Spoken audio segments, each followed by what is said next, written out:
Hello everyone, I am Anshula Gupta from target for IQ। हमारे यहाँ पर रेलेवेंट कंटेंट प्रोवाइड करा जाता है दोनों ही भाषाओं में, इंग्लिश एवं Hindi, for state judiciary, upper PCS prelims and mains examination. और इसके लिए और जानकारी के लिए आप व्हाट्सएप नंबर पर भी कॉल कर सकते हैं और भी कंटेंट के लिए आप हमारा टेलीग्राम ग्रुप भी ज्वाइन कर सकते हैं। आज हम संविदा अधिनियम का सेक्शन 25 पढ़ेंगे। जैसे कि आपने कल वाली मेरी वीडियो में पढ़ा होगा कंसिडरेशन मतलब प्रतिफल के बारे में, सबसे पहले आप मुझे बताएं कि कंसिडरेशन या प्रतिफल यह टर्म कहाँ पर डिफाइंड है।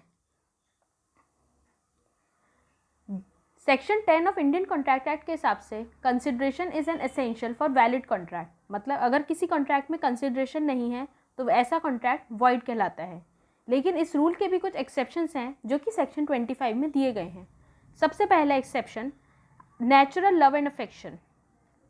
इसके लिए इसको पहले हम सबसे पहले एग्जाम्पल से समझेंगे। ए जो कि बी के पिता हैं, उन्होंने अपने बेटे को प्रॉमिस करा कि वो उसको 1000 रुपये देंगे। तो ए ने इस बात को एक डॉक्यूमेंट में लिखवा कर रजिस्टर करवा लिया। और यहाँ पर हम ये नहीं कह सकते कि बी ने ए के लिए कोई कार्य नहीं करा इसलिए वो उसको 1000 रुपये नहीं मिलने चाहिए। यह एग्रीमेंट वॉइड नहीं होगा और ये वैलिड कॉन्ट्रैक्ट होगा, जबकि यहाँ पर सिर्फ ए ही बी को पैसे दे रहा है, बी ए के लिए कुछ नहीं कर रहा है। तो यहाँ पर क्योंकि ए और बी के बीच में एक रिलेशन है फादर और सन का या पिता और बेटे का, इसलिए ये एग्रीमेंट वैलिड है। तो इस तरह के एग्रीमेंट्स के कुछ एसेंशियल्स हैं। पहला, ऐसा एग्रीमेंट राइटिंग में होना चाहिए। दूसरा, वो रजिस्टर्ड होना चाहिए। तीसरा, वो किसी आउट ऑफ नेचुरल लव मतलब किसी भी रिलेशन पे बेस्ड होना चाहिए, मतलब दोनों पार्टीज के बीच में कोई ना कोई रिलेशन होना चाहिए।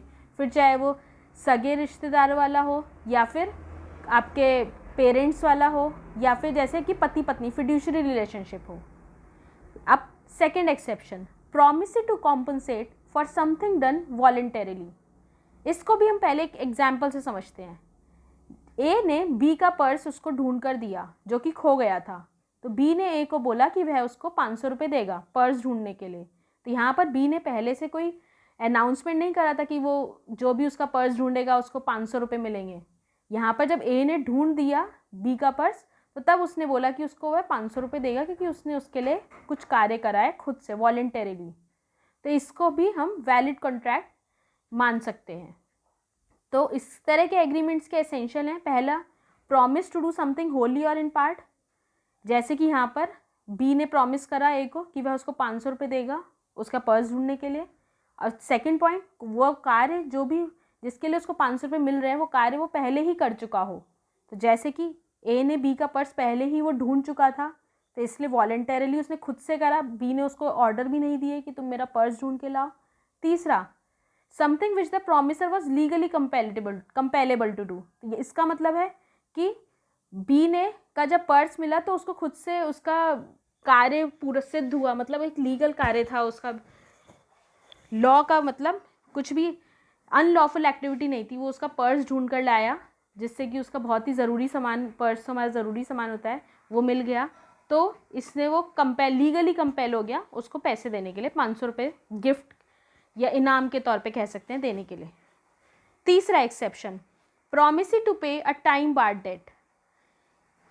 यहाँ पर इसके एसेंशियल्स हैं कि ये डेट, हर एक डेट को पे करने का एक समय अवधि होती है। जब वो समय अवधि निकल जाती है तो वह डेट मतलब आपका कुछ ए को बी को 1000 रुपये देने हैं और वो 1000 रुपये एक समय अवधि तक ही वो दे सकता है, उसके बाद तो वो उससे मांग नहीं सकता। ये हमारे लिमिटेशन एक्ट में दिया गया है।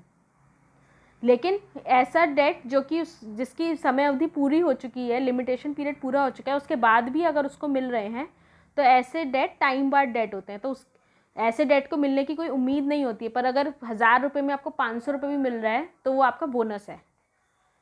सेकेंड एसेंशियल, प्रॉमिस, ऐसा लेकिन ऐसा प्रॉमिस राइटिंग में होना चाहिए और जिस बंदे को वो पैसे उसको देने हैं वो साइन करे या उसके एजेंट के द्वारा साइंड होना चाहिए ताकि वो बाद में उस कार्य से उसको पैसे देने से इनकार ना करे।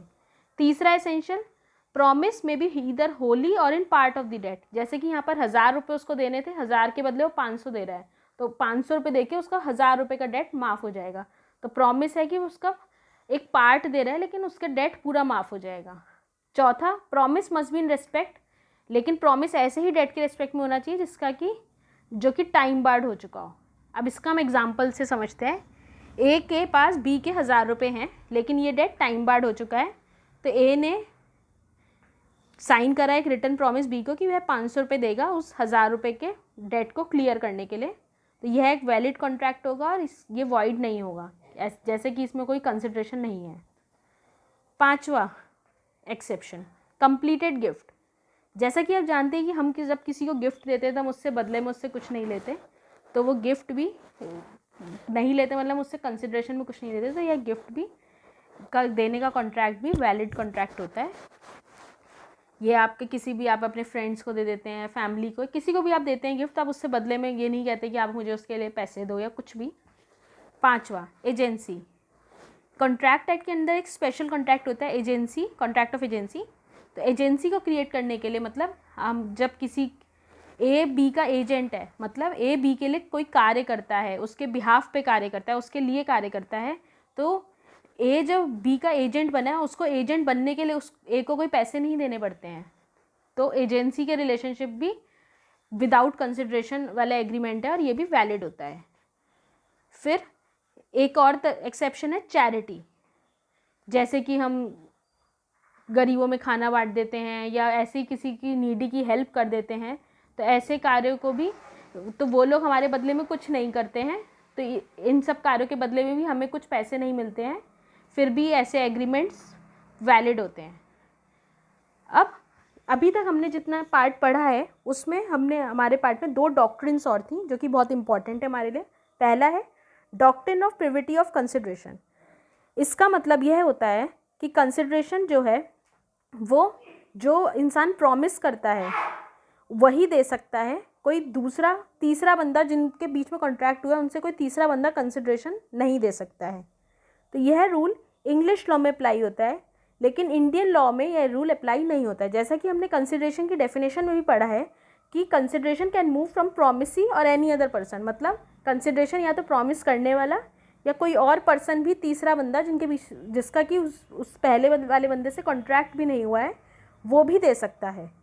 तो इसका इंडियन केस है चिनैया वर्सेस रमैया और इंग्लिश केस है ट्वीडल वर्सेस एटकिंसन। ये इंपॉर्टेंट केसेस हैं।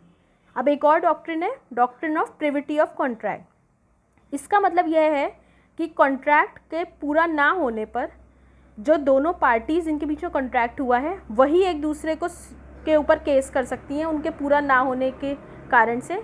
कोई स्ट्रेंजर, मतलब कोई तीसरा इंसान जिसका कि उस कॉन्ट्रैक्ट से कोई मतलब भी नहीं है, कोई उसका लेना देना नहीं है, वो उस कॉन्ट्रैक्ट के लिए उन्हें स्यू नहीं कर सकता।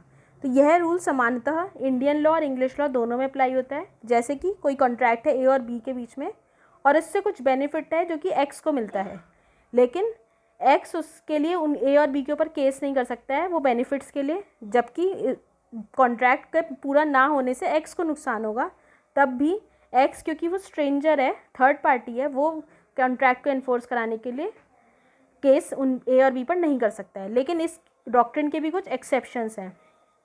पहला, वेयर एन एक्सप्रेस और इम्प्लाइड ट्रस्ट इज क्रिएटेड, मतलब किसी ट्रस्ट के केस में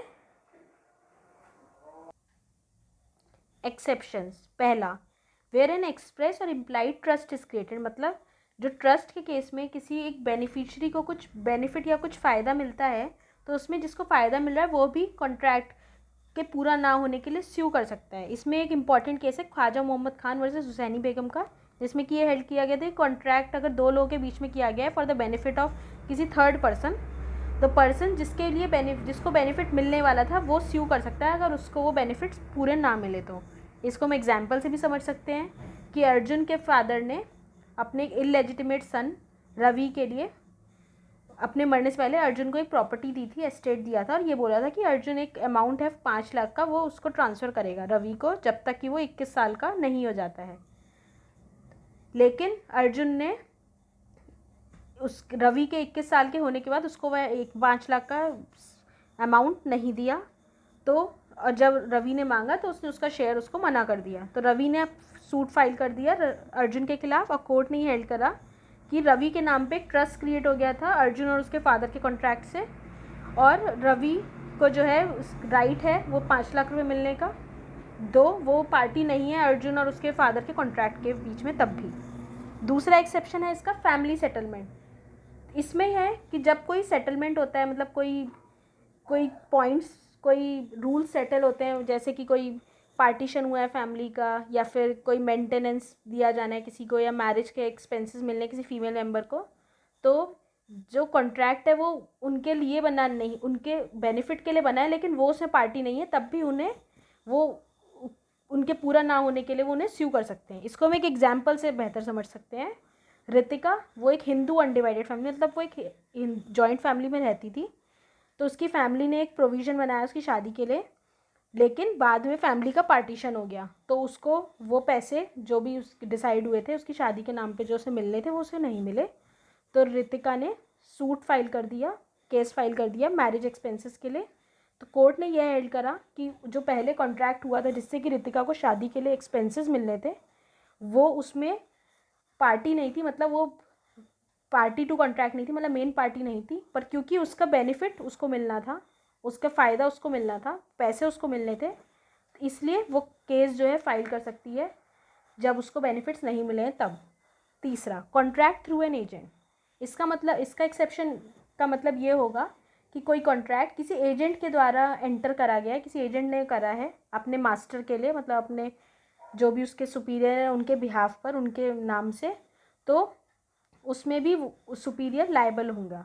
जैसे कि अन्नू ने कुछ पैसा रिसीव करा एक कस्टमर से, जो कि उसके जो सीनियर हैं, प्रिंसिपल हैं नितिन, उनको देना था, और उसने यह बात अपने सीनियर को बता भी दी। तो नितिन अन्नू से जो भी उसको कस्टमर से अमाउंट मिला है वो उससे ले सकता है, जबकि एजेंट को पैसा मिला है, नितिन को नहीं मिला, मतलब अन्नू को पैसा मिला था, नितिन को नहीं मिला था।